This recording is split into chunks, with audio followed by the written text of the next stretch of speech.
నమస్తే, welcome to our voice. నేను journalist నవత. చేనేత వస్త్రాలు ధరించడం అంటే మన సంస్కృతి సాంప్రదాయాలను ప్రపంచానికి పరిచయం చేసిన చేతులకు మనమిచ్చే గౌరవం. మన దేశ సంస్కృతికి, స్వతంత్ర ఉద్యమ భావాలకు, మన కళాకారుల సృజనాత్మకతకు ఆలంబనగా నిలిచింది చేనేత.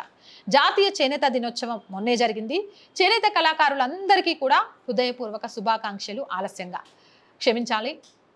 ఇది 1905 ఆగస్టు 7న స్వదేశీ ఉద్యమం ప్రారంభమైన జ్ఞాపకార్థంగా 7వ తారీఖున మనం జరుపుకుంటాం.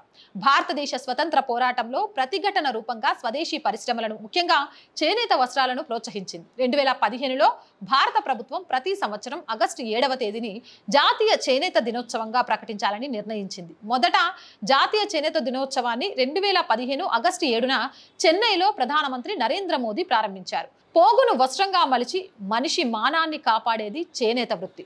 చేనేత వస్త్రాన్ని ధరిద్దాం, నేతన్నకు అండగా నిలుద్దాం. మన సంస్కృతి సాంప్రదాయాన్ని ప్రపంచ దేశాలు చూసి అబ్బురపరిచే విధంగా మారుదాం. ప్రతి ఒక్కరూ నేతన్నలకు అండగా చేనేత వస్త్రాలను ధరిస్తూ, స్వదేశీకి సంబంధించిన వ్యాపారస్తులను ప్రోత్సహిస్తూ స్వదేశీ వస్త్రాలను కొంటూ విదేశీయులకు చెక్ పెడతారని ఆశిస్తున్నాం. అందుకే ఆలస్యమైన ఈ ఒక మంచి స్లోగన్ జనాల్లోకి వెళ్ళాలనే ఉద్దేశంతో ఈ వీడియో చేయడం జరిగింది. మీ అభిప్రాయం కామెంట్ సెక్షన్లో తెలియజేయండి. మోర్ వీడియోస్ కోసం ఛానల్ని సబ్స్క్రైబ్ చేయండి. కంటెంట్ బాగుంది అనిపిస్తే లైక్ చేయండి, షేర్ చేయండి.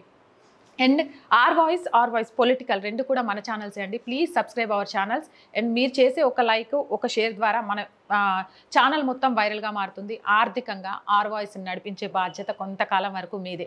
సపోర్ట్ చేయాలి అనుకుంటే సబ్స్క్రిప్షన్ పక్కనే జాయిన్ అనే బటన్ ఉంది. 1 to 5 లెవెల్స్ ఉన్నాయి. ఏదో ఒక లెవెల్లో సపోర్ట్ చేయండి. లేదా స్క్రీన్ మీద గూగుల్ పే, ఫోన్పేతో పాటు అకౌంట్ డీటెయిల్స్ ఉన్నాయి. మీకు తోచిన సహాయాన్ని అందించవచ్చు. జై హింద్, జై భారత్.